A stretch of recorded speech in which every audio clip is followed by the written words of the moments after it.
All right, buckle up for this one because today we are diving deep into the life and crimes of John Price Hayter. Oh, yeah. John Price Hayter. A seriously disturbing American serial killer. I looked into this guy, and yeah, Huh. pretty messed up. His story is just wild, full of twists and turns. Yeah, lots of twists and turns. We're going to be using excerpts from a Wikipedia article to try and piece together his timeline. Oh, using Wikipedia. Cool. But let me tell you, this one's not for the faint of heart. No, it's definitely not. What I find really fascinating about this case Yeah. is how Hayter just kept offending, even after facing some pretty serious consequences. Well, that's what makes a serial killer, right? You would think he would learn. You would think. He was in and out of the justice system for decades, just leaving this trail of victims behind him. Yeah, and a lot of questions, too. It really makes you think about the whole idea of rehabilitation. Rehabilitation, yeah. Huge question mark there. Like, does it even work, Big question. So let's start at the beginning. Okay, the beginning. Hayter was born in Waco, Texas Waco, Texas. in 1933. Okay. And his criminal record, well, it starts when he was just 19 years old. 19 years old. Got convicted of stealing a car. Oh, so young. A Packard, to be specific, in Austin. A Packard fancy. He drove it all the way back to Waco. Back to Waco, huh? And for that, he got a 2-year sentence. 2 years. Ended up at the Ramsey unit to serve his time. Okay, Ramsey unit. You would think that that would be like a wake-up call. Yeah, a little taste, you know? A reality check. Right, learn your lesson. Yeah. But sadly, things escalated. Things escalated quickly. Very quickly, in fact. Okay. So just 7 months into his sentence, Wow, 7 months. Hayter gets into it with another inmate, Oh boy, here we go. an 18-year-old named Leroy Oscar Martin. Leroy Oscar Martin. They were working together baling hay, Yelling, hey. and an argument broke out, An argument. What else? and Hayter stabbed Martin with a pitchfork. Wow. A pitchfork, really? I know, brutal. It's like out of a horror movie or something. It really makes you think about how quickly violence can just erupt, I know, right? even in a place like prison. Prison, yeah, Supposedly controlled environment. supposedly. And the really frustrating thing is we don't have a lot of information Oh, well, about what actually caused that argument. so we don't know what set him off. It's a mystery. Yeah, big mystery. Another layer to the whole John Price Hayter puzzle. Just adds to the intrigue. So obviously, this murder landed Hayter a life sentence, A life sentence, yeah. but with the possibility of parole. Possibility of parole. And here's where things get really crazy. Okay, I'm ready. After serving 21 years, 21 years. he actually got paroled. You got out. Out on parole. Wow. You would think, wouldn't you, that Yeah. he would want to turn his life around? A fresh start? Totally. Like, Yeah. he would be desperate for a fresh start. Right. Well, he went back to Waco. Back to Waco again. Yep, back to Waco. Even got himself a job at a machine shop. So trying to make an honest living. Trying, yeah. Okay. But get this, Okay, go on. just 2 weeks 2 weeks. after getting out, No. he goes on this absolutely terrifying crime spree. You couldn't stay out of trouble. It's like the parole board just unleashed a monster. Unbelievable. I mean, they had no idea what they were doing. I guess not. This spree started with the kidnapping, Kidnapping. rape, and murder of a 17-year-old girl 17 years old, just a kid. named Linda Ruth Pibble. Linda Ruth Pibble. Her body was later found by soldiers near Fort Hood. Fort Hood. Wow. I mean, this is a huge escalation Yeah, huge escalation. from that incident in prison. It's just chillin'. Chillin'. The level of premeditation, the brutality. That's a whole other level. It wasn't just a spur-of-the-moment thing anymore. Well, this is calculated. This was And calculated. Gary. And as if that wasn't bad enough, Oh, no. he didn't stop there. He didn't. No. Of course not. Hayter tried to rob a Robertson's Ham store in Abbott. Robertson's Hams. Okay. But the most terrifying part of this whole spree Yeah. was the abduction of a woman in Lacey Lakeview. Oh, my God. Another abduction. And the details of this one are really disturbing. Okay, what happened? He used the victim's baby The baby. as leverage, Oh, no. threatened the infant with a switchblade. A switchblade? Are you serious? I know, to force the mother to do what he wanted. This is awful. Made her drive him around while he searched for Search for what? what's described in the sources as a suitable location. Oh, God. That sends chills down my spine. I know, right? What a horrible situation. Thankfully, this story does have a little bit of hope. Oh, thank goodness. Yeah, a little bit of hope. The victim's grandmother noticed that something was wrong, Good for her. and contacted the police. That's quick thinking. I know, right place, right time. It's amazing how these things happen. So they started this police chase. The police chase. And in all the chaos, the victim managed to escape. She got away. She got away, yes. That's incredible. I know. Talk about a narrow escape. Narrow escape, yeah. Hayter ended up crashing his car into a police car. Into a police car. That's how they finally caught him. Oh, so they got him. Got him. Finally. So he was convicted Convicted, yeah. of both Linda Pibble's murder and the Lacey Lakeview abduction. Both of them. And he received yet another life sentence. Other life sentence, so that's it, right? You would think, right. You would think. You would think that would be the end of John Price Hayter. That justice is served. But, that's not how this story goes. Oh, boy. Here we go again. This is John Price Hayter we're talking about. Right. And unbelievably, Unbelievably. he was granted parole a second time. A second time. This is where things get really baffling. Okay, baffling. This time he decided to leave Texas, He left Texas. drifted across the country. On the run. But as we'll see, his past wasn't so easy to escape.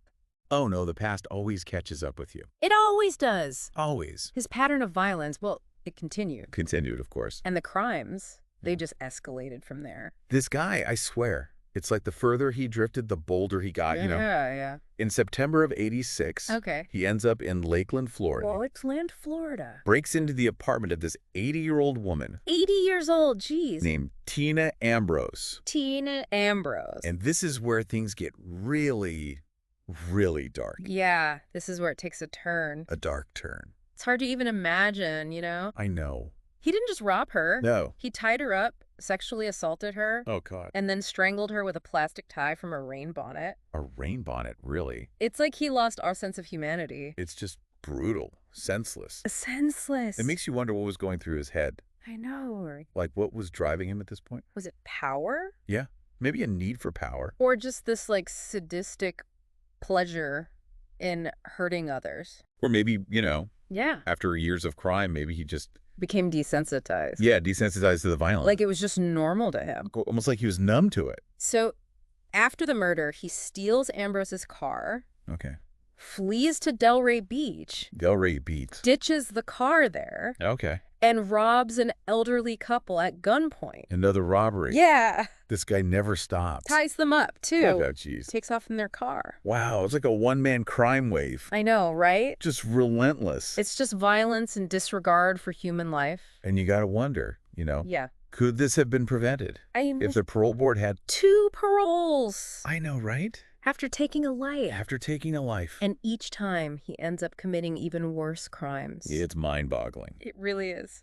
How could this system fail so badly? I don't. It's like they didn't even try to assess the risk. I guess not. Parole systems, I mean, they're always going to be imperfect. They are. They rely on predictions, Oh, no. and predictions are never perfect.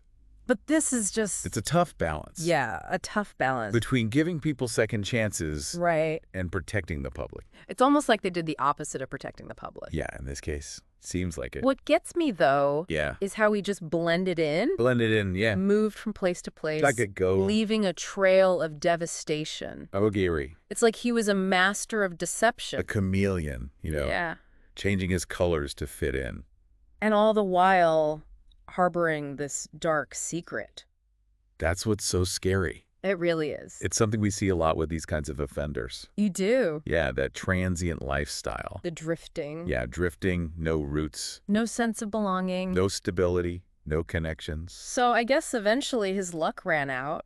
It had to, right? Got arrested in Grants, New Mexico Grants, New Mexico. for auto theft. Auto theft figures. And during an interview with a detective, Okay, he confessed you confessed. to the crimes in Florida. Wow, that's unexpected. Why would he confess after all of that? Right, after all that running. Maybe he felt cornered. Yeah, like the walls were closing in. Maybe it was guilt.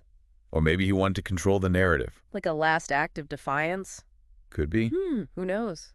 Another piece of the puzzle. It really is. And then there's that tattoo. Oh, yeah. The Texas. The outline of Texas. With the word Texas inside. It was poetic, isn't it?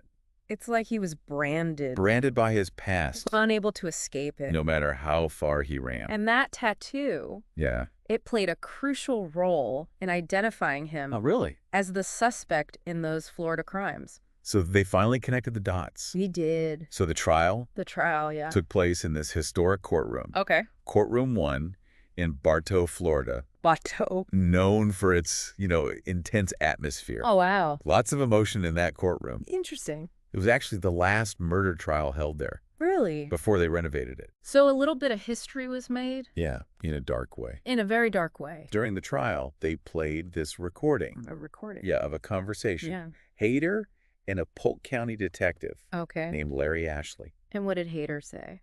Well, he admitted to encountering Tina Ambrose, but his story was different from the evidence.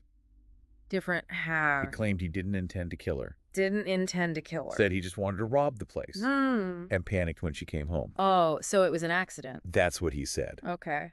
But the medical examiner found that the restraints were so tight Yeah. that they broke her larynx, Oh, God. causing suffocation. So not an accident. Not according to the evidence. It seems like he was trying to downplay his role. Minimize his culpability. Exact. Trying to make it seem like an accident. Another manipulation tactic. Classic Hayter.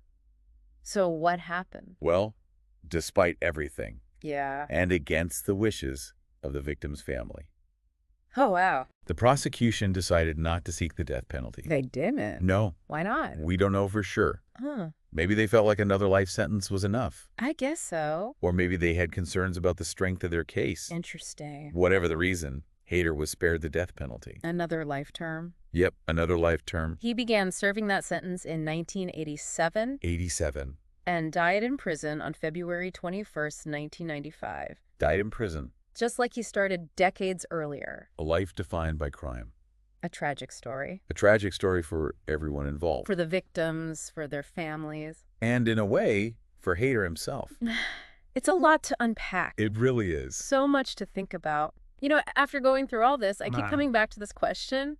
What's that? Like, is true rehabilitation even possible Right. for someone like Hayter who commits these brutal and repetitive acts? Yeah, I mean, that's the million-dollar question, isn't it? It really is. The criminal justice system has been wrestling with this forever. Seems like it. In this case, Yeah. with all the violence, the recidivism, The parole and then more violence. it just highlights the challenge. I mean, you would think parole would be a good thing. You would hope so. Like a chance to start over.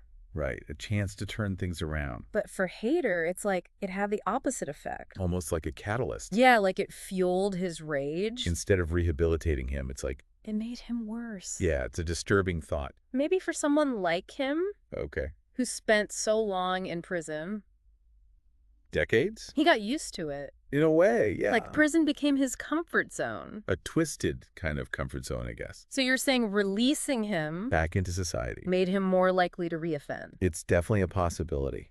That's scary. It is. It makes you think about the whole process of reintegration, Oh, yeah. Huge issue. especially for someone who's been locked up for so long. It's a huge adjustment. And for someone like Hayter, Who seemed to thrive on control. Yeah, that lack of structure on the outside it must have been overwhelming. could have been a trigger for sure. This really makes me think about those programs. Yeah, the ones that help former inmates. You know, with job training and stuff. Counseling, life skills, the whole package. It seems like without those, They're set up to fail. yeah, almost like we're not giving them a real chance. It's a complex issue for sure. It all comes back to parole, The parole system. trying to assess the risk, Predicting future behavior. which is impossible. Well, pretty much. But they have to try, right? They do. And it's a tough job. It's this constant balancing act. Rehabilitation versus public safety. And sometimes they get it wrong. And those mistakes have consequences. We see that with Hayter. Tragic consequences. His story is just a reminder A stark reminder. that we have to keep working at this. We can't give up. We have to keep asking these tough questions. About rehabilitation, about the parole system, About how we handle these cases. and about how we treat people who've made mistakes. It's a conversation that needs to happen. A conversation we need to have as a society. This deep dive has been tough, Yeah. but important. We've gone to some dark places. We have. But in those dark places, Yeah. there are lessons to be learned. If we're willing to look for them. Exactly. This is a story about the human cost, The human cost of failure. and it should make us all want to do better. Strive for a more just and compassionate world. So, as we wrap up this deep dive, Yeah. I want to leave you with one final thought. What's that? What does this story Hayter story. make you think about our justice system? about the possibility of second chances. about the balance between punishment and redemption. It's a lot to ponder, It is. and we hope this conversation continues. Long after this episode ends. Thanks for joining us on this deep dive. It's been a journey.